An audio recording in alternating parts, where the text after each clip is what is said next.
Hello guys, this is Mayank, assistant professor geography. आप सभी का स्वागत करता हूं अपने यूट्यूब चैनल प्रोफेसर डायरी पर। घटना चक्र प्राचीन इतिहास की सीरीज के इस वीडियो में हम बौद्ध धर्म पर विभिन्न आयोगों में पूछे गए प्रश्नों को हल करेंगे। वीडियो की शुरुआत करने से पहले मैं आप सभी से रिक्वेस्ट करता हूं कि प्लीज़ हमारे चैनल प्रोफेसर डायरी को सब्सक्राइब करिए, वीडियो को लाइक करिए, शेयर करिए और वीडियो के अंत तक बने रहिए। तो चलिए शुरू करते हैं अपना सफ़र प्रोफेसर डायरी के साथ। Let's go. इस वीडियो में आपको लगभग 100 क्वेश्चंस हैं इस चैप्टर के। वो सभी क्वेश्चंस इस वीडियो में करा दिए जाएंगे। चैप्टर का नाम है आपका बौद्ध धर्म। ठीक है, तो बौद्ध धर्म का ये पहला क्वेश्चन है। क्वेश्चन नंबर 1, गौतम बुद्ध का जन्म कब हुआ था? ठीक है, ऑप्शन ए 563 ईसा पूर्व, ऑप्शन बी 558 ईसा पूर्व, ऑप्शन सी 561 ईसा पूर्व, ऑप्शन डी है आपका 544 ईसा पूर्व। तो इस क्वेश्चन का जो करेक्ट आंसर है दैट इज 563 ईसा पूर्व। ठीक है, गौतम बुद्ध का जन्म कपिलवस्तु के निकट लुम्बिनी में 563 ईसा पूर्व में हुआ था। उनके पिता शुद्धोधन साकीगढ़ के प्रधान थे तथा माता माया देवी कोली गणराज कोली वंश की कन्या थी। ठीक है, यानी इनका जन्म कहाँ पर हुआ है? इनका जन्म हुआ है आपका साकी यानी साकीगढ़ में हुआ है। ठीक है, इनके पिता का नाम शुद्धोधन था और इनका जन्म हुआ है आपका कपिलवस्तु के निकट लुम्बिनी में 563 ईसा पूर्व में। ठीक है, 29 वर्ष की अवस्था में इन्होंने गृह त्याग कर दिया था। ठीक है, इस गृह त्याग की अवस्था को बौद्ध ग्रंथों में महाविनिष्क्रमण कहा गया है। ठीक है, क्वेश्चन नंबर 2 की तरफ चलते हैं हम। बुद्ध के जीवन की किस घटना को महाविनिष्क्रमण के रूप में जाना जाता है? ठीक है, तो महाविनिष्क्रमण किसे कहा जाता है? अभी हमने बात की पिछले क्वेश्चंस में। तो ऑप्शन ए है उनका महापरिनिर्वाण, ऑप्शन बी उनका जन्म, ऑप्शन सी उनका गृह त्याग, ऑप्शन डी उनका प्रबोधन। तो इसका जो करेक्ट आंसर है वो है आपका उनका गृह त्याग। कब किया था उन्होंने? 29 वर्ष की अवस्था में किया था। ठीक है, 29 वर्ष की अवस्था में वो ज्ञान की प्राप्ति के लिए गृह त्याग कर गए और इस चीज़ को क्या बोला जाता है, इस घटना को क्या बोला जाता है? महाविनिष्क्रमण। ठीक है, चलते हैं नेक्स्ट क्वेश्चन, क्वेश्चन नंबर 3 की तरफ। गौतम बुद्ध की माँ किस वंश से संबंधित थी? ठीक है, तो ऑप्शन ए है साक्य वंश, ऑप्शन बी है माया वंश, ऑप्शन सी है लिच्छवी वंश, ऑप्शन डी है कोली वंश। तो इनकी जो माता थी वो आपकी कोली वंश की थी। ठीक है, जबकि इनके पिता साक्य वंश से थे। ठीक है, क्वेश्चन नंबर 4, बुद्ध का जन्म हुआ था तो कहाँ पर इनका जन्म हुआ है? वैशाली में, लुम्बिनी में, कपिलवस्तु में, पाटलिपुत्र में। तो इनका जो जन्म हुआ है वो आपका option B is correct, that is Lumbini में। ठीक है, और ये सारे क्वेश्चंस किस में पूछे जा रहे हैं? मेनली ये सारे यूपीपीसीएस, एमपीपीसीएस यानी जो भी स्टेट लेवल पे आयोग हैं, ठीक है, या यूपीएससी के क्वेश्चंस हैं, वो सारे इस वीडियोस में इंक्लूड होंगे। ठीक है, घटना चक्र क्या करता है? सारे जो 20-25 साल के जो सारे क्वेश्चंस होते हैं एक चैप्टर से रिलेटेड, उन सबको एक जगह पे लाके सॉल्व करने एक्सप्लेनेशन देता है। ठीक है, तो चलते हैं नेक्स्ट क्वेश्चन की तरफ। क्वेश्चन नंबर 5, निम्न में से कौन सा नाम बुद्ध का दूसरा नाम है? क्या बुद्ध का पार्थ नाम था, प्रच्छन्न नाम था, मेहर या गुड़ाकेश? तो ऑप्शन इसका जो करेक्ट आंसर है दैट इज इनमें से कोई नहीं। ठीक है, पार्थ अर्जुन का नाम है, गौतम के बचपन का नाम सिद्धार्थ था, इन्हें साक्य मुनि, तथागत आदि नामों से जाना जाता है। ठीक है, यानी जो गौतम बुद्ध हैं उनके बचपन का नाम सिद्धार्थ था। ठीक है, बाद में ये इनके ज्ञान की प्राप्ति के बाद ये महात्मा बुद्ध हो गए थे। ठीक है, इन्हें शाक्य मुनि भी कहा जाता है क्योंकि इनका वंश था, जो कुल था वो शाक्य था। ठीक है, तथागत बुद्ध भी कहा जाता है इन्हें। ठीक है, जबकि आदि गुरु शंकराचार्य को प्रच्छन्न बौद्ध कहा जाता है। ठीक है, तो प्रच्छन्न बौद्ध अगर क्वेश्चंस में आए तो आप आदि शंकराचार्य को लगाएंगे, ना कि महात्मा बुद्ध को। ठीक है, या छिपा हुआ बुद्ध मार्गी भी कहा जाता है। ठीक है, छिपा हुआ बुद्ध मार्गी कौन थे? आदि गुरु शंकराचार्य। अतः पार्थ, प्रच्छन्न, मिहिर, गुड़ाकेश भगवान बुद्ध के अन्य नाम नहीं है। ठीक है, इस प्रकार अभीष्ट विकल्प ई है, किंतु छत्तीसगढ़ लोक सेवा आयोग जिसमें ये क्वेश्चन पूछा गया है उसने अपनी प्रारंभिक संशोधित दोनों ही पत्र वर्गों में इसका जो आंसर माना है ऑप्शन बी, दैट इज जो छत्तीसगढ़ पीसीएस ने जो इसका जो करेक्ट आंसर माना है वो प्रच्छन्न माना है। ठीक है, जबकि प्रच्छन्न बौद्ध जो करेक्ट आंसर है वो है आदिगुरु शंकराचार्य का। तो घटना चक्र के हिसाब से इसका जो करेक्ट आंसर होना चाहिए वो इनमें से कोई नहीं होना चाहिए। ठीक है, चलते नेक्स्ट क्वेश्चन, क्वेश्चन नंबर 6 की तरफ। निम्नलिखित में से किस राजवंश के अभिलेख से इस परंपरा का समर्थन होता है कि लुम्बिनी साक्य मुनि बुद्ध का जन्म स्थान था? ठीक है, यानी किस अभिलेख से ये प्राप्त होता है कि जो लुम्बिनी ही शाक्यमुनि बुद्ध का जो जन्म स्थान है, क्या ये मौर्यों के अवलिक से प्राप्त होता है, सातवाहनों के अवलिक से, सुंगों के अवलिक से, या कुषाणों के अवलिक से? तो इसका जो करेक्ट आंसर है दैट इज मौर्यों के अवलिक से। ठीक है, इसकी एक्सप्लेनेशन हम पढ़ते हैं।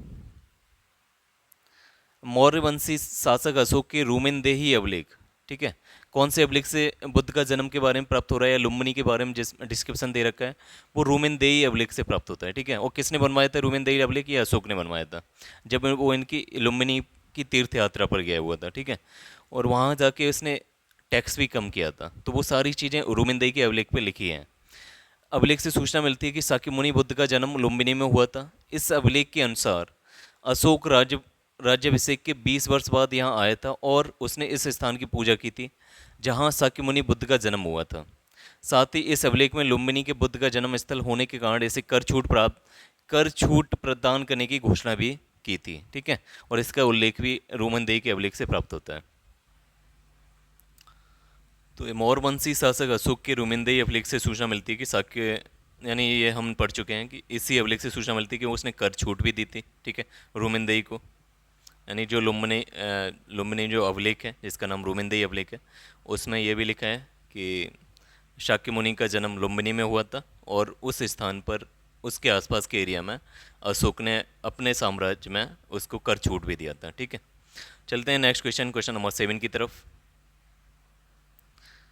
निम्नलिखित में से कौन एक अशोक का अभिलेख इस परंपरा की पुष्टि करता है कि गौतम बुद्ध का जन्म लुम्बिनी में हुआ था? सेम क्वेश्चन रिपीट हुआ है, तो इसका जो करेक्ट आंसर है दैट इज ऑप्शन डी, रोमिंदेही स्तंभ अभिलेख। चलते हैं नेक्स्ट क्वेश्चन की तरफ।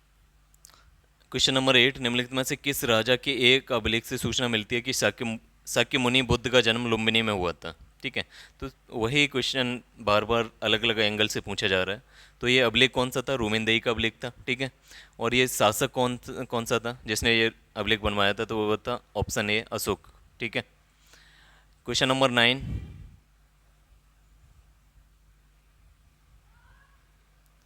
महात्मा बुद्ध का परिनिर्वाण महापरिनिर्वाण कहाँ हुआ? ठीक है, तो महात्मा बुद्ध का महापरिनिर्वाण आपके कुशीनगर में हुआ था। ठीक है, ऑप्शन सी, कुशीनगर में हुआ था, जबकि इनका जन्म कपिल वस्तु के निकट लुम्बिनी में हुआ था। ठीक है, बौद्ध धर्म का प्रचार करते हुए महात्मा बुद्ध मल्लों की राजधानी पावा पहुंचे, जहां वे चुंद नामक लोहार, ठीक है, किसके यहाँ रुके थे? चुंद नामक लोहार की आम्र वाटिका में रुके। ठीक है, उसने बुद्ध को शूकर मदब खाने को दिया था। क्या खाने को दिया? शूकर मदब। इससे उन्हें रक्तातिसार हो गया और भयानक पीड़ा उत्पन्न हुई। इस वेदना के बाद भी वे कुशीनारा या मल्ल गणराज की राजधानी पहुंचे। कहाँ गए थे लास्ट में? कुशीनारा। ठीक है, वहीं पर 483 ईसा पूर्व में 80 वर्ष की अवस्था में उन्होंने शरीर का गृह त्याग किया था। इनका जन्म हुआ था 563 ईसा वर्ष बीसी में। ठीक है, 563 बीसी में, और लुम्बिनी में। जबकि इनकी डेथ हुई है, या जिसे महापरिनिर्वाण कहा जाता है बौद्ध धर्म में, तो वो कहाँ पे हुआ है? कुशीनारा में। ठीक है, ये कुशीनगर में, और ये एक मल्लगढ़ राज की राजधानी थी, और ये हुआ था इनका जन्म 483 बीसी में, इनकी डेथ हो गई थी। ठीक है, कितनी एज हो गई है? 80 साल के हो गए थे। ठीक है, तो इस चीज़ को क्या कहा जाता है? महापरिनिर्वाण कहा जाता है। इससे पहले हमने जाना कि महाविनिष्क्रमण क्या होता है। महाविनिष्क्रमण होता है बुद्ध का गृह त्याग को, यानी जो भी गृह त्याग किया था उन्होंने 29 वर्ष की अवस्था में, उस चीज़ को कहा जाता है महाविनिष्क्रमण। जबकि महापरिनिर्वाण क्या किसे कहते हैं? उनकी डेथ को। ठीक है, चलते हैं नेक्स्ट क्वेश्चन की तरफ। क्वेश्चन नंबर 10, गौतम बुद्ध का महापरिनिर्वाण या सेम महापरिनिर्वाण किस राज्य में हुआ था? ठीक है, ये राज्य पूछा गया है यूपीपीसीएस 2011 में। तो ये आपका हुआ था, ठीक है, मल्ल राज। ठीक है, वो राज्य कौन सा था? मल्ल, और उसकी राजधानी क्या थी? कुशीनारा। ठीक है, या कुशीनगर। वहाँ पे उनका महापरिनिर्वाण हुआ था वो गौतम बुद्ध जी का। ठीक है, और 483 बीसी में हुआ था, 80 वर्ष की अवस्था में। क्वेश्चन नंबर 11, महात्मा बुद्ध का महापरिनिर्वाण किसके गणतंत्र में हुआ था? ठीक है, किसके गणतंत्र में हुआ था? मल्लों के गणतंत्र में हुआ था। ठीक है, और ये आप ध्यान दें कि ये गणतंत्र थे, ठीक है, ना कि लोकतंत्र। ये लोकतंत्र भी कुछ राज्य गणतंत्र वाले थे, ठीक है, जिनका जो रिपब्लिक हेड होते हैं, यानी जो चुने जाते हैं, जो इनके शासक होते हैं, वो कहीं ना कहीं चुन के आते थे, ना कि वंशानुगत। ठीक है, नेक्स्ट क्वेश्चन चलते हैं, क्वेश्चन नंबर 12 की तरफ। क्वेश्चन नंबर 12, गौतम बुद्ध ने किस स्थान पर निर्माण प्राप्त किया? अभी आपने देखा महापरिनिर्वाण। महापरिनिर्वाण किसे बोला जाता है? उनकी डेथ को, ठीक है। और वो कब हुआ था? 483 BC में। 483 BC में महात्मा बुद्ध जी का महापरिनिर्वाण हुआ और 80 वर्ष की अवस्था में हुआ था। इनका जन्म जन्म 563 ईसा पूर्व हुआ था, ठीक है, 563 BC में लुम्बिनी में। जबकि उन्होंने महाविनिष्क्रमण यानी कि गृह त्याग किया था 29 वर्ष की अवस्था में। और जब गृह त्याग करने के बाद जब उन्हें ज्ञान की प्राप्ति हुई तो उस अवस्था को बोला जाता है निर्वाण, ठीक है, यानी दुखों से मुक्ति, ठीक है। निर्वाण की अवस्था उन्हें प्राप्त हुई थी बोध गया में, ठीक है, पीपल के पेड़ के नीचे। तो बौद्ध धर्म में सांसारिक दुखों से मुक्ति या दुख निरोध को ही निर्वाण माना गया है, ठीक है। बुद्ध को सांसारिक दुखों से मुक्ति यानी कि निर्वाण ज्ञान प्राप्ति के समय प्राप्त हुआ, जो कि बोध गया में प्राप्त हुआ था, ठीक है। क्वेश्चन नंबर 13, महापरिनिर्वाण मंदिर स्थित है, ठीक है। तो इसका जो करेक्ट आंसर है दैट इज कुशीनगर में, ठीक है। इनको महापरिनिर्वाण का 483 ईसा पूर्व में हुआ था, ठीक है। और कहाँ पे हुआ था? कुशीनगर में हुआ था। नेक्स्ट क्वेश्चन, क्वेश्चन नंबर 14, निम्नलिखित राज्यों में से किनका संबंध बुद्ध के जीवन से था? अवंती का राज, गांधार राज, कोसल राज या मगध राज, ठीक है। अब ये इस तरीके का क्वेश्चन है जिसमें आपको 1 2 3 2 4 केवल 2 3 ये पहले पैटर्न पूछा जाता था IAS प्री 2014 और 2015 में आया हुआ क्वेश्चन है, ठीक है। तो कौन कौन से राज्य बुद्ध के जीवन से संबंधित थे, ठीक है। तो इसका जो करेक्ट आंसर है वो है आपका केवल 3 और 4, यानी कौशल राज और मगध राज, ठीक है। गांधार राज्य उनके जीवन से कभी संबंधित नहीं रहा। गांधार राज्य रहा है आपका पाकिस्तान अफगानिस्तान का बॉर्डर, ठीक है, या उस वाला एरिया। अवंती राज, ठीक है, अवंती उस टाइम पे मध्य प्रदेश का एरिया था, उज्जैन के आसपास का एरिया, ठीक है। विकल्प में दिए गए महाजनपदों में से कौशल एवं मगध महाजनपदों का संबंध बुद्ध के जीवन से था। गौतम बुद्ध ने अपनी शिक्षा के प्रचार प्रसार हेतु मगध एवं कौशल दोनों राज्यों में भ्रमण किया था, ठीक है। चलते हैं नेक्स्ट क्वेश्चन, क्वेश्चन नंबर 15 की तरफ। क्वेश्चन नंबर 15, गौतम बुद्ध द्वारा अपने धर्म में दीक्षित किया जाने वाला अंतिम व्यक्ति निम्नलिखित में से कौन था? Option A Ananda, option B Moggallana, option B Sariputra, option C Moggallana, option D सुबद्ध, ठीक है। तो इसका जो करेक्ट आंसर है वो है आपका ऑप्शन डी यानी सुबद्ध। अपने जीवन के अंतिम वर्ष में गौतम बुद्ध अपने शिष्य चुंद के यहाँ पावा पहुँचे। यहाँ सूकर मादक भोज्य सामग्री खाने से वे अतिसार रोग से पीड़ित हो गए। फिर वे पावा से कुशीनगर चले गए और यहीं पर सुबद्ध को उन्होंने अपना अंतिम उपदेश दिया, ठीक है। क्वेश्चन नंबर 16, बुद्ध द्वारा रूपांतरित निम्न व्यक्तियों में से कौन सा अंतिम था, ठीक है। तो जो रूपांतरित किया गया, रूपांतरित यानी जिसको सबसे अंतिम उपदेश दिया, जिसको बौद्ध धर्म में दीक्षा दी, तो वो थे आपके सुबद्ध, ठीक है, ऑप्शन डी। UPRO में पूछा गया क्वेश्चन है, 2016 में आया हुआ क्वेश्चन है ये। क्वेश्चन नंबर 17, बुद्ध ने अपने जीवन की अंतिम वर्षा ऋतु कहाँ पर बिताई थी, ठीक है। अपने जीवन की अंतिम वर्षा ऋतु की बात हो रही है, क्योंकि वर्षा ऋतु में क्या होता था कि जो बौद्ध धर्म में जो भी सन्यासी लोग होते हैं वो यानी वो लोग साल में वर्षा ऋतु के समय यानी विश्राम करते हैं और पूरा साल वो इधर से उधर दूसरों को उपदेश देते हैं, ठीक है, या मूव करते हैं। तो क्वेश्चन नंबर 17 का जो करेक्ट आंसर है वो आपका option B that is Vaishali, ठीक है। वैशाली में उन्होंने महात्मा बुद्ध ने अपनी जीवन की अंतिम वर्षा ऋतु बिताई थी, ठीक है। चलते नेक्स्ट क्वेश्चन, क्वेश्चन नंबर 18, निम्नलिखित में से कौन सा एक बौद्ध मत में निर्वाण की अवधारणा की सर्वश्रेष्ठ व्याख्या करता है? पहला है तृष्णा रूपी अग्नि का शमन, ऑप्शन बी है स्वयं की पूर्णतः अस्तित्वहीनता, ऑप्शन सी है परमानंद एवं विश्राम की स्थिति, ऑप्शन डी है धारणातीत मानसिक अवस्था, ठीक है। तो इसका जो करेक्ट आंसर है वो है आपका ऑप्शन ए तृष्णा रूपी अग्नि का समन करना, ठीक है। यही निर्वाण की अवस्था होता है, ठीक है। जिस अवस्था आपके मन से तृष्णा का अग्नि शमन हो जाता है यानी तृष्णा खत्म हो जाती है, ठीक है, किसी भी प्रकार की, वही अवस्था आपके निर्वाण की अवस्था है, ठीक है। बुद्ध ने निर्वाण को मन की उस परम शांति के रूप में वर्णित किया है जो तृष्णा, क्रोध और दूसरी विषादकारी मना स्थितियों से परे है। यह शांति तभी प्राप्त होती है जब सभी वर्तमान इच्छाओं के कारण समाप्त हो जाएं, ठीक है। यानी जब सभी वर्तमान इच्छाओं के कारण समाप्त हो जाएं, आपकी सारी इच्छाएं समाप्त हो जाएं और भविष्य में पैदा हो सकने वाली इच्छाओं को जड़ से नाश हो जाए। निर्वाण में तृष्णा और द्वेष के कारण जड़ से समाप्त हो जाते हैं, ठीक है, जिससे मनुष्य सभी प्रकार के दुखों या कष्टों या संसार में पुनर्जन्म के चक्र से छूट जाता है, ठीक है। यानी जो पुनर्जन्म के चक्र से छूट जाना, उनकी जो इच्छाएं हैं, अभी तक की जो इच्छाएं या आने वाली जो इच्छाएं, उनके कारण को ही ख़त्म कर देना, उन इच्छाओं को मार देना और परम शांति की तरफ बढ़ जाना, यही एक निर्वाण की स्थिति है, ठीक है। बुद्ध, महात्मा बुद्ध को यह निर्माण प्राप्त हुआ था गया में, बोध गया में, ठीक है। लेकिन हम निर्वाण की प्राप्ति को मोक्ष नहीं कह सकते, क्योंकि जो सनातन धर्म या हिंदू धर्म में जो मोक्ष का कॉन्सेप्ट है, उसमें पहले डेथ होना जरूरी है, उसके बाद ही आप मोक्ष को प्राप्त कर सकते हैं, ठीक है। यानी जीते जी आप मोक्ष प्राप्त नहीं कर सकते, जबकि इस बौद्ध धर्म में आप जीते जी निर्वाण प्राप्त कर सकते हैं, ठीक है, पुनर्जन्म के चक्र से खत्म निबट सकते हैं। आलार कलाम यानी क्वेश्चन नंबर 19, आलार कलाम कौन थे? तो बुद्ध के एक शिष्य थे। ऑप्शन बी एक प्रतिष्ठित बौद्ध भिक्षु थे। ऑप्शन सी बुद्धकालीन एक शासक थे। या ऑप्शन डी बुद्ध के एक गुरु थे, ठीक है। तो इसका जो करेक्ट आंसर रहेगा वो है आपके बुद्ध के, ऑप्शन डी बुद्ध के एक गुरु थे, ठीक है। महाविनिष्क्रमण के बाद ज्ञान की खोज में महात्मा बुद्ध आलार कलाम के आश्रम में पहुंचे तथा उनसे दीक्षा ली। आलार कलाम के आश्रम में उन्होंने तपस्या की, किंतु वे इससे संतुष्ट नहीं हुए। आलार कलाम सांख्य दर्शन के आचार्य थे तथा अपनी साधना शक्ति के लिए विख्यात थे। जो आलार कलाम थे ये महात्मा बुद्ध के गुरु रहे हैं, और किस फिलॉसफी से संबंधित रहे हैं? ये सांख्य, ठीक है, सांख्य दर्शन से संबंधित रहे हैं तथा अपनी साधना शक्ति के लिए विख्यात थे। और क्वेश्चन नंबर 20, महात्मा बुद्ध ने अपना पहला धर्मचक्र परिवर्तन किस स्थान पर दिया था? ठीक है, option A Lumbini, option B Sarnath, option C Pataliputra, option D Vaishali. तो इसका जो करेक्ट आंसर रहेगा वो है आपका ऑप्शन बी यानी सारनाथ, ठीक है। अभी तक आपने महाभिनिष्क्रमण जाना, महापरिनिर्वाण जाना, निर्वाण जाना, ठीक है।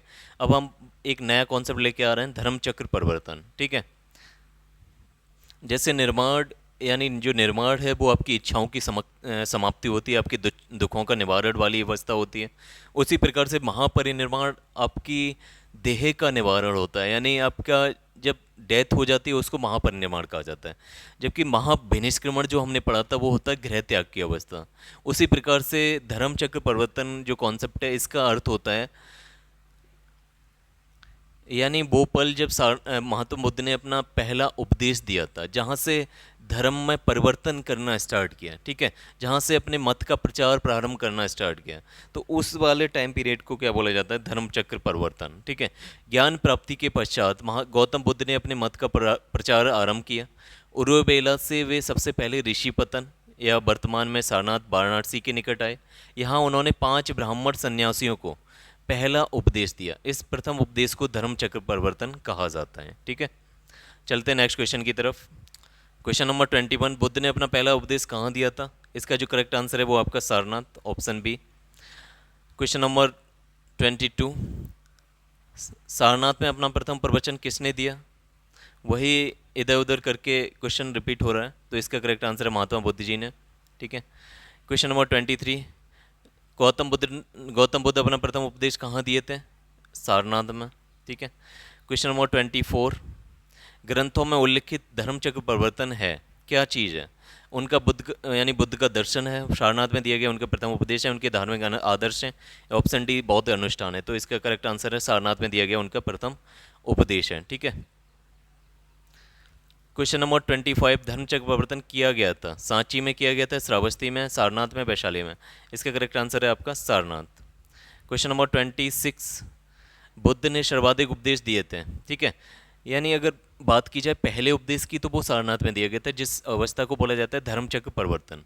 उसी प्रकार से बुद्ध ने सर्वाधिक उपदेश कहाँ पे दिए हैं? तो सर्वाधिक उपदेश दिए हैं आपके श्रावस्ती में, ठीक है। श्रावस्ती जिले में सबसे अधिक, या श्रावस्ती एरिया में सबसे अधिक उपदेश देके गए थे महात्मा बुद्ध जी, ठीक है।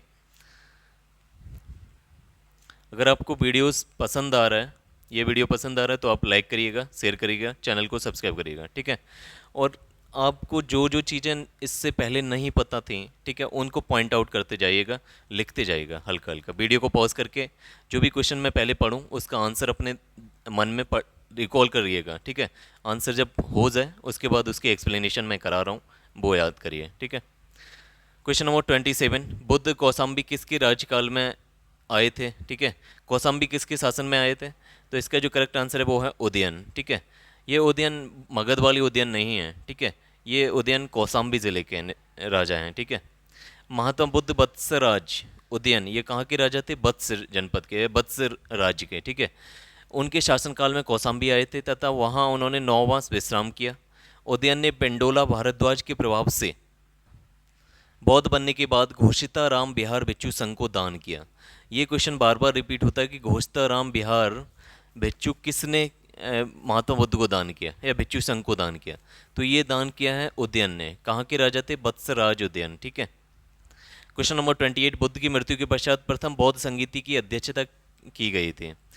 टोटल मिला के 4 बौद्ध संगीत हुए हैं। तो पहली बौद्ध संगीत की जो अध्यक्षता की है वो महाकश्यप द्वारा की गई, ठीक है। महाकश्यप मुनि द्वारा पहली बौद्ध संगीत की अध्यक्षता की गई थी, ठीक है। नेक्स्ट क्वेश्चन, इसी क्वेश्चन का पहले एक्सप्लेनेशन पढ़ लेते हैं। प्रथम बौद्ध संगीति, प्रथम बौद्ध परिषद बुद्ध की मृत्यु के तत्काल बाद राजगृह की सप्तपर्णी गुफा में हुई। उस समय मगध का शासक अजातशत्रु था, ठीक है। इस संगीत की अध्यक्षता महाकश्यप ने की थी तथा इसमें बुद्ध के प्रमुख शिष्य आनंद और उपाली भी उपस्थित रहे थे, ठीक है। इसमें बुद्ध की शिक्षाओं का संकलन हुआ। उन्हें सुक्त तथा विनय नामक 2 पिटकों में विभाजित किया गया। आनंद तथा उपाली क्रम से धर्म और विनय के प्रमाण माने गए हैं, ठीक है। यानी आनंद ने सुत पिटक बनाया, जबकि जो आपका उपाली हैं उन्होंने विनय पिटक बनाया था, ठीक है। और ये जो पहली संगीति हुई है ये 483 ईसी बीसी में ही हुई है, ठीक है। किसने कराई थी? अजातशत्रु ने। और कहाँ पे हुई थी ये संगीति? ठीक है, ये राजगिरी में, राजगीर या राजगृह में हुई है। और आपकी इसकी अध्यक्षता करने वाले थे महाकश्यप, ठीक है। क्वेश्चन नंबर 29, प्रथम बौद्ध परिषद का संचालन निम्नलिखित में से किस एक ने किया था? तो इसका जो करेक्ट आंसर है वो आपका क्वेश्चन नंबर 29 का करेक्ट आंसर है महाकश्यप, ऑप्शन बी, ठीक है। क्वेश्चन नंबर 30, सप्तपर्णी गुफा स्थित है। सप्तपर्णी गुफा जिसमें सबसे पहली बौद्ध संगीति का आयोजन किया गया था वो कहाँ पर स्थित है? तो इसका जो करेक्ट आंसर है वो है राजगीर या राजगृह, ठीक है। क्वेश्चन नंबर 31, भगवान बुद्ध के महापरिनिर्वाण के बाद पहली बौद्ध संगीति हुई थी, ठीक है। पहली बौद्ध संगीति महापरिनिर्वाण के बाद कहाँ पे हुई है? राजगीर में, गया में, पाटलिपुत्र में, वैशाली में, इनमें से कोई नहीं, ठीक है। तो महात्मा बुद्ध के बाद पहली बौद्ध भगवान बुद्ध के महापरिनिर्वाण के बाद पहली बौद्ध संगीति आपकी राजगीर में हुई थी, ठीक है। अजातशत्रु का टाइम पीरियड था वो, ठीक है। महाकश्यप ने कराई थी, ठीक है। राजगीर में हुई है, 483 बीसी में हुआ है, ठीक है। और सप्तपर्णी गुफा में हुई। तो ये सारे फैक्ट्स आपको ध्यान रखने पहली बौद्ध संगीति से रिलेटेड। क्वेश्चन नंबर 32, कश्मीर में कनिष्क के शासनकाल में जो बौद्ध संगीति आयोजित हुई थी उसकी अध्यक्षता निम्नलिखित में से किसने की थी? Option A Parshva, option B Nagarjuna, option C Shudraka, option D Vasumitra. तो इसका करेक्ट आंसर है वो है ऑप्शन डी बसुमित्र, ठीक है। बौद्ध धर्म की चतुर्थ संगीति कुषाण शासक कनिष्क के राज्यकाल में कश्मीर के कुंडलवन में हुई, ठीक है। इसकी अध्यक्षता बसुमित्र ने की थी तथा अश्वघोष इसके उपाध्यक्ष बने, ठीक है। इसकी अध्यक्षता बसुमित्र ने की और उन्हीं के साथ इसके उपाध्यक्ष बनने वाले थे अश्वघोष, ठीक है। इस सभा में महासांगिकों का वर्चस्व था तथा यहाँ बौद्ध ग्रंथों के कठिन अंशों पर सम्यक विचार किया गया तथा प्रत्येक पिटक पर भाष्य लिखकर उन्हें विभाषा शास्त्र नामक टीकाओं से संकलित कर दिया गया। इसी समय बौद्ध धर्म हीनियन एवं महायान 2 स्पष्ट संप्रदायों में विभक्त हो गया, ठीक है। चलते हैं नेक्स्ट क्वेश्चन, क्वेश्चन नंबर 33 की तरफ। बौद्ध धर्म की महायान शाखा औपचारिक रूप से किसके शासनकाल में प्रकट हुई थी? ठीक है, यानी महायान शाखा किसके शासनकाल में आई थी? ये महायान शाखा और हीनयान शाखा ये दो अलग हुई थी शाखा, ये चतुर्थ बौद्ध संगीत में आई थी और जब शासनकाल था आपका कनिष्क का। ठीक है, तो इसका जो करेक्ट आंसर रहेगा वो है ऑप्शन डी कनिष्क। चलते हैं नेक्स्ट क्वेश्चन की तरफ, क्वेश्चन नंबर 34। कनिष्क के शासनकाल में बौद्ध सभा किस नगर में आयोजित की गई थी? ठीक है, option A Magadh, option B Pataliputra, option C Kashmir, option D Rajgir. ठीक है, तो इसका जो करेक्ट आंसर रहेगा वो है आपका option D Rajgir. Question number 35, किस शासक के काल में चतुर्थ बौद्ध संगीति का आयोजन कश्मीर में हुआ था? तो इसका भी करेक्ट आंसर कनिष्क ही रहेगा, ठीक है। क्वेश्चन नंबर 36, चतुर्थ बौद्ध संगीति परिषद हुई थी, सेम क्वेश्चन बार बार रिपीट हो रहा है, तो इसका जो करेक्ट आंसर है वो कनिष्क के शासनकाल में कश्मीर में हुई थी। क्वेश्चन नंबर 37, इनमें से किस शासक ने चतुर्थ बौद्ध संगीति कश्मीर में आयोजित की? तो इसका जो करेक्ट आंसर है वो है ऑप्शन सी, कनिष्क ने, ठीक है। क्वेश्चन नंबर 38, निम्नलिखित पर विचार कीजिए। बुद्ध में देवत्वारोपण, बोधिसत्व के पथ पर चलना तथा तीसरा है मूर्ति उपासना तथा अनुष्ठान, ठीक है। उपयुक्त में से कौन सी विशेषताएं महायान बौद्ध मत की हैं, ठीक है। तो महायान बौद्ध मत की जो विशेषता है वो है आपका बुद्ध में देवतारोपण, यानी महायान लोग बुद्ध में देवतारोपण का अनुशंसा करते हैं, ठीक है। बोधिसत्व के पथ पर चलते हैं, मूर्ति उपासना तथा अनुष्ठान, ये तीनों ही विशेषताएं महायान बौद्ध की हैं, ठीक है। महायान बौद्ध मत से संबंधित है, तो इसका जो करेक्ट आंसर रहेगा वो ऑप्शन डी रहेगा, ठीक है। 1 2 3 ऑल करेक्ट। क्वेश्चन नंबर 39, ठीक है, इसकी एक्सप्लेनेशन पहले पढ़ ले रहे हैं। महायान बौद्ध मत बुद्ध की लोकोत्तर सत्ता, ठीक है, तथा देवत्व में विश्वास करता है और बुद्ध के अनेक अवतारों में रूपों में विश्वास करता है। साथ ही यह बुद्धत्व के मार्ग पर चलने वाले को बोधिसत्व कहता है, जो सभी मानवों की मुक्ति में सहायता करता है। बोधिसत्व के पथ पर चलना इस मत में अनुकरणीय कहा गया है। हिंदू धर्म के प्रभाव में बुद्ध में देवत्व के आरोपण के साथ ही अनुष्ठान और मूर्ति पूजा महायान की मुख्य पद्धति बन गई, अतः तीनों कथन सत्य हैं, ठीक है। क्वेश्चन नंबर 39, निम्नलिखित 4 स्थानों में हुई बौद्ध संगीतियों का सही कालक्रम क्या रहेगा, ठीक है। नीचे दिए गए कूट से ज्ञात करें। जो 4 बौद्ध संगीतियाँ हैं उनका कालीन क्रम हमें मिलाना है, ठीक है। पहला जो बौद्ध संगीति रही थी वो आपकी राजगीर में हुई थी, ठीक है, यानी सबसे पहले राजगीर, ठीक है। उसके बाद जो बौद्ध संगीति हुई है वो वैशाली में हुई है। सबसे पहले राजगीर में अजातशत्रु के टाइम पीरियड में रही थी, ठीक है। उसके बाद जो वैशाली में बौद्ध संगीति हुई है उसका वो कराई थी कालाशोक ने, ठीक है। उसके बाद तीसरी जो बौद्ध संगीति हुई है वो पाटलिपुत्र में हुई है और ये कराई थी आपके अशोक ने, ठीक है। और जो अंतिम या चतुर्थ बौद्ध संगीति का आयोजन हुआ था आपके कश्मीर में कुंडलवन में, और इसका आयोजन हुआ था आपका कनिष्क के शासनकाल में, ठीक है। तो इस तरीके से ये फॉर्मेट है, ठीक है। RVPK, राजगिरी, वैशाली, पाटलिपुत्र और कनिष्क, वो सॉरी कुंडलवन, ठीक है। तो इसका जो करेक्ट आंसर होगा वो है 2143, ठीक है।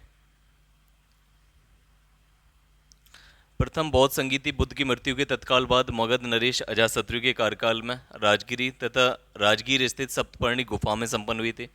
द्वितीय बौद्ध संगीति का आयोजन कालाशोक के शासनकाल में बुद्ध की मृत्यु के 100 वर्ष बाद वैशाली में किया गया तथा तृतीय बौद्ध संगीति मौर्य सम्राट अशोक के शासनकाल में पाटलिपुत्र में हुई थी, ठीक है, जिसे मोगलीपुत्र तिस्सा के अध्यक्षता में संपन्न की गई। चतुर्थ बौद्ध संगीति कनिष्क के शासनकाल में कुंडलवन कश्मीर में संपन्न हुई। इसकी अध्यक्षता वसुमित्र एवं उपाध्यक्षता अश्वघोष ने की थी, ठीक है। चलते हैं नेक्स्ट क्वेश्चन की तरफ। क्वेश्चन नंबर 40, द्वितीय बौद्ध समिति का आयोजन कहाँ हुआ था, ठीक है।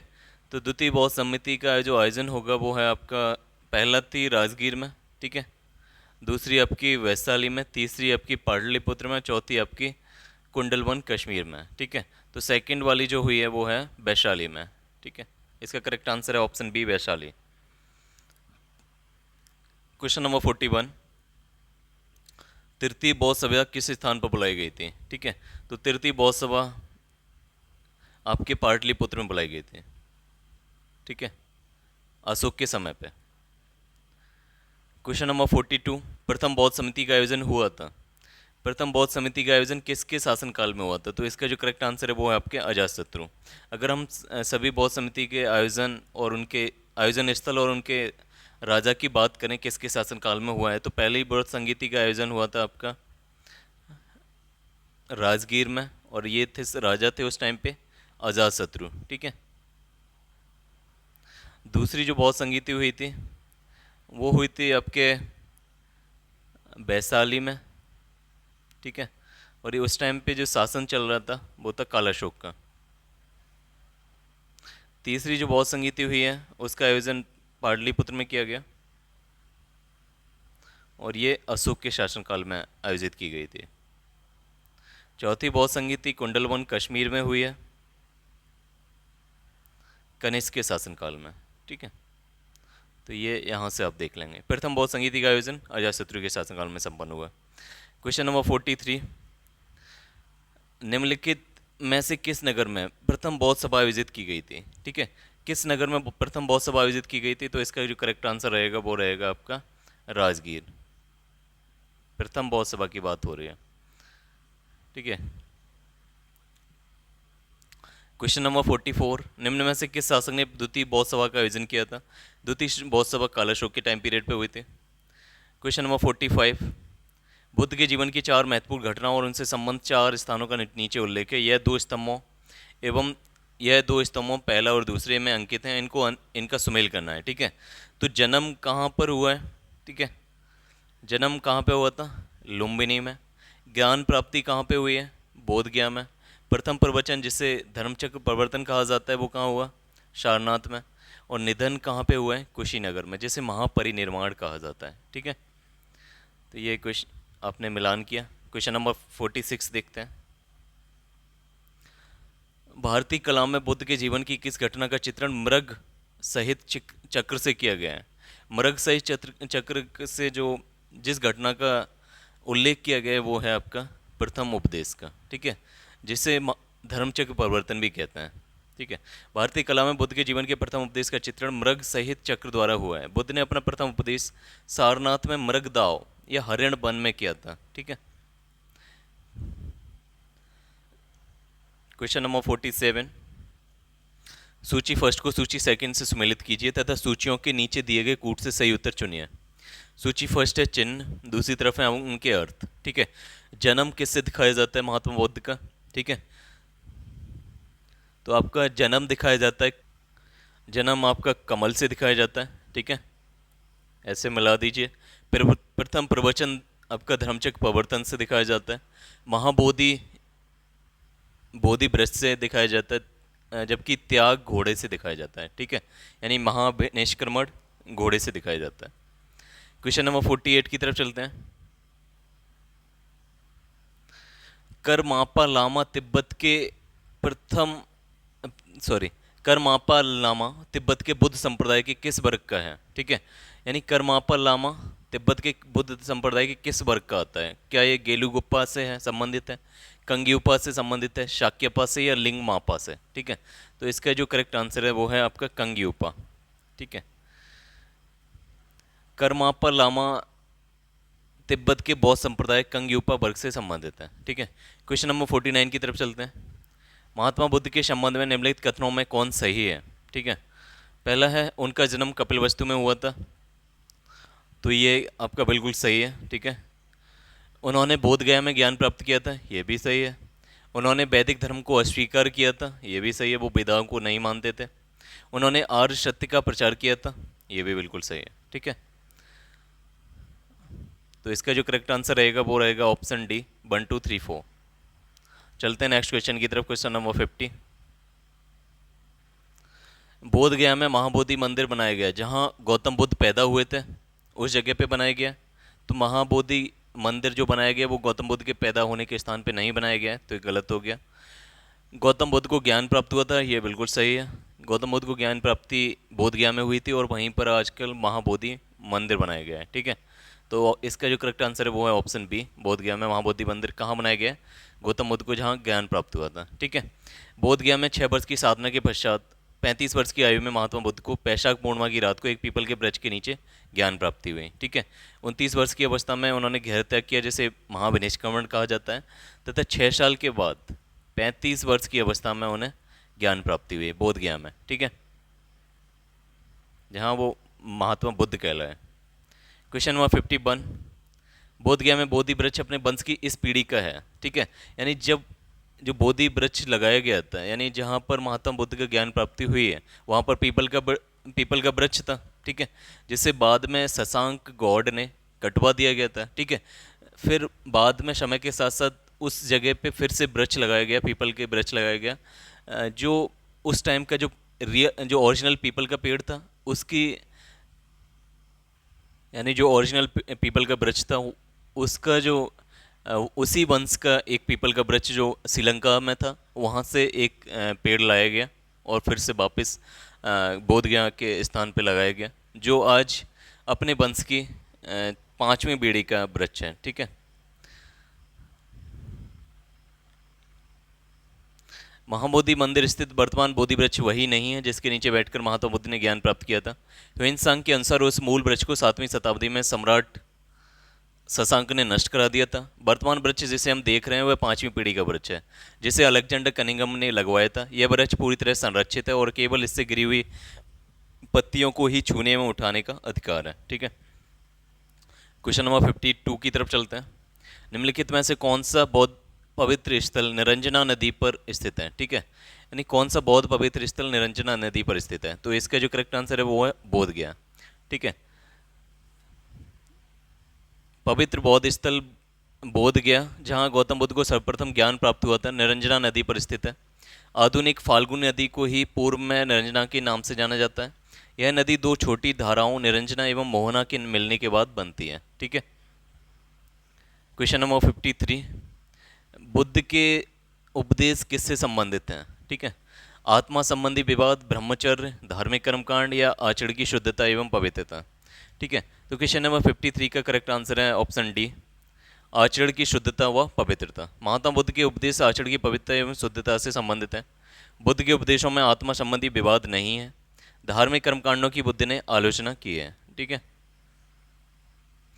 चलते हैं नेक्स्ट क्वेश्चन, क्वेश्चन नंबर 54 की तरफ। निम्नलिखित में से कौन बुद्ध के जीवन काल में ही संघ प्रमुख होना चाहता था? ठीक है, तो इसका जो करेक्ट आंसर है वो है देवदत्त। देवदत्त बुद्ध का चचेरा भाई था। ठीक है, वह पहले उनका अनुगत बना और फिर उनका विरोधी बन गया। वह बौद्ध संघ से बुद्ध को हटाकर स्वयं संघ का प्रधान बनना चाहता था, किंतु उसे इसमें सफलता नहीं मिली। वस्तुतः देवदत्त उसी दिन से संघ का प्रधान बनने की सोचने लगा था जब वह पहले पहले बिच्छू बना था। ठीक है, क्वेश्चन नंबर 55, गौतम बुद्ध ने अपनी मृत्यु के उपरांत बौद्ध संघ के नेतृत्व के लिए निम्न में से किसे नामित किया था? ठीक है, यानी बौद्ध संघ का अध्यक्ष किसे बना के गए थे? तो इसका जो करेक्ट आंसर है वो उपयुक्त में से कोई नहीं। ठीक है, कुशीनारा में मल्लों के सालवन में विश्राम के दौरान अपनी मृत्यु से पूर्व बुद्ध ने बिच्छुओं को निकट बुलाकर धर्मोपदेश दिया। आनंद, शायद तुम ऐसा सोचो कि हमारे शास्त्र चले गए, अब हमारा शास्त्र नहीं है। ठीक है, ये उन्हीं के वर्ड्स हैं। आनंद, ऐसा मत समझना, मैंने जो धर्म और विनय किए हैं मेरे बाद वे ही तुम्हारे शास्त्र होंगे। ठीक है, इस प्रकार स्पष्ट है कि बुद्ध ने अपनी मृत्यु के उपरांत बौद्ध संघ के नेतृत्व के लिए किसी को नामित नहीं किया था, बल्कि अपने उपदेशों, धर्म एवं विनय को ही मार्गदर्शक बताया था। ठीक है,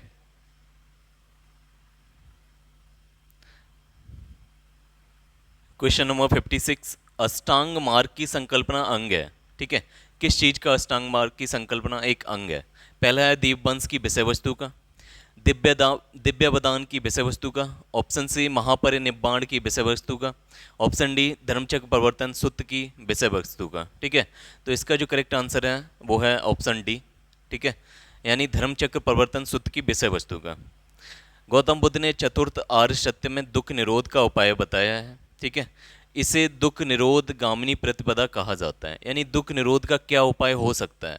तो इस पूरे जो उपाय बताया उसे क्या बोला जाता था? दुख निरोध गामिनी प्रतिपदा। ठीक है, इसे मध्यमा प्रतिपदा भी कहा जाता है या मध्यम मार्ग भी कहते हैं। इस मध्यमा प्रतिपदा में 8 सोपान है, यानी कि कोई ये जो पूरा एक सॉल्यूशन बताया है उसके 8 अंग हैं। ठीक है, इसलिए इसे क्या बोला जाता है? अष्टांगिक मार्ग। ये 8 सोपान हैं: सम्यक दृष्टि, सम्यक संकल्प, सम्यक वाक, सम्यक कर्मांत, सम्यक आजीव, सम्यक व्यायाम, सम्यक स्मृति एवं सम्यक समाधि। ठीक है, अष्टांगिक मार्ग धर्मचक्र प्रवर्तन सूत्र की विषय वस्तु का ही एक अंग है। ओके, चलते हैं नेक्स्ट क्वेश्चन, क्वेश्चन नंबर 58 की तरफ, सॉरी 57। क्वेश्चन नंबर 57 में कहा है कि गौतम बुद्ध के बारे में निम्न में से क्या सत्य है? ठीक है, सत्य पूछा हुआ है। पहला है कि वे कर्म में विश्वास करते थे। ठीक है, वे कर्म में विश्वास करते थे, ये बिल्कुल सही है। ठीक है, ऑप्शन 2, आत्मा का शरीर में परिवर्तन मानते थे। एक्चुअली बुद्धिज्म में आत्मा का कोई कॉन्सेप्ट नहीं है, लेकिन शरीर में वो पुनर्जन्म की बात अवश्य करते थे। ठीक है, जातक कथाओं में महात्मा बुद्ध के पुनर्जन्मों की बात की गई है। ठीक है, निर्वाण प्राप्ति में विश्वास रखते थे, बिल्कुल सही है। ईश्वर की सत्ता में विश्वास करते थे, ये गलत है। ठीक है, वो ईश्वर जैसा कोई कॉन्सेप्ट को नहीं मानते थे। ठीक है, तो अगर इसमें से देखा जाए कि केवल 1 2 3 सही है, 1 और 2 सही है, ठीक है, केवल 1 सही है, सभी चारों सही हैं, तो इनमें से कोई आंसर सही नहीं है। ठीक है, इसका एक्सप्लेनेशन हम पढ़ रहे हैं। ठीक है, महात्मा बुद्ध कर्म सिद्धांत में विश्वास करते थे। वे आत्मा में विश्वास न करते हुए भी पुनर्जन्म में विश्वास करते थे। बुद्ध के अनुसार चरित्र कर्म का पुनर्जन्म होता है। वे निर्वाण प्राप्ति में विश्वास करते थे, किंतु ईश्वर की सत्ता में विश्वास नहीं करते थे। ठीक है, अतः कथन फर्स्ट और थर्ड सही है, जो किसी विकल्प में नहीं आते हैं। ठीक है, चलते हैं नेक्स्ट क्वेश्चन, क्वेश्चन नंबर 58 की तरफ। बौद्ध संघ में भिक्षुड़ी के रूप में स्त्रियों के प्रवेश की अनुमति बुद्ध द्वारा दी गई थी। ठीक है, पहला है श्रावस्ती में, वैशाली में, राजगिरी में या कुशीनगर में। ठीक है, तो इसका जो करेक्ट आंसर रहेगा वो वैशाली में। ठीक है, अपने प्रिय शिष्य आनंद के कहने पर बुद्ध ने वैशाली में स्त्रियों को बौद्ध संघ में भिक्षुड़ी के रूप में प्रवेश की अनुमति प्रदान की तथा बौद्ध संघ में सर्वप्रथम शामिल होने वाली पहली स्त्री महाप्रजापति गौतमी थी। ठीक है, क्वेश्चन नंबर 59। इस वीडियो में हम टोटल 60 क्वेश्चन कर रहे हैं, और जो भी बचे हुए क्वेश्चन हैं बौद्ध धर्म से संबंधित वो हम नेक्स्ट वीडियो में करेंगे। ठीक है, क्वेश्चन नंबर 59, त्रिपिटक क्या है? गांधी जी के 3 बंदर, ब्रह्मा विष्णु महेश, महावीर के 3 नगीने या बुद्ध के उपदेशों का संग्रह? तो इसका जो करेक्ट आंसर है वो है बुद्ध के उपदेशों का संग्रह, ऑप्शन डी। ठीक है, त्रिपिटक बौद्ध ग्रंथों में सर्वाधिक महत्वपूर्ण है। बुद्ध की मृत्यु के बाद उनकी शिक्षाओं को संकलित कर 3 भागों में बांटा गया, इन्हीं को त्रिपिटक कहते हैं। ठीक है, ये है विनय पिटक, जिसमें संघ संबंधी नियम बताए गए हैं। ठीक है, तथा संघ संबंधी नियम तथा आचार की शिक्षाएं किस में मिलती हैं? विनय पिटक में। ठीक है, सुत्त पिटक धार्मिक सिद्धांत से संबंधित है। ठीक है, इसी प्रकार अभिधम पिटक दार्शनिक सिद्धांत से संबंधित है। ठीक है, सुत्त पिटक और विनय पिटक ये सबसे पहली बौद्ध संगीति के परिणाम थे। ठीक है, अब लास्ट क्वेश्चन कर रहे हैं, क्वेश्चन नंबर 60। त्रिपिटक ग्रंथ किस धर्म से संबंधित है? तो इसका जो करेक्ट आंसर है वो आपका बौद्ध धर्म। ठीक है, और ये त्रिपिटक हैं विनय पिटक, श्रुत पिटक तथा अभिधम पिटक। ठीक है, विनय पिटक में संघ संबंधी नियम दे रखे हैं, आचार दे रखे हैं, आचार मतलब किस तरीके से आप रहन सहन होना चाहिए आपका संघ में। ठीक है, श्रुत पिटक में धार्मिक सिद्धांत हैं। ठीक है, तथा अभिधम पिटक में दार्शनिक या फिलोसफिकल आइडियाज़ हैं। ठीक है, तो चलते हैं, यहाँ पर हमारा वीडियो समाप्त हुआ। अगर आप जो भी लोग अभी तक बने हुए हैं, ठीक है, उनके लिए बहुत हाथ जोड़ के आप सभी को नमस्कार, आभार। ठीक है, आप वीडियो को लाइक करिए, शेयर करिए और चैनल को सब्सक्राइब करिए। ठीक है, जय हिंद।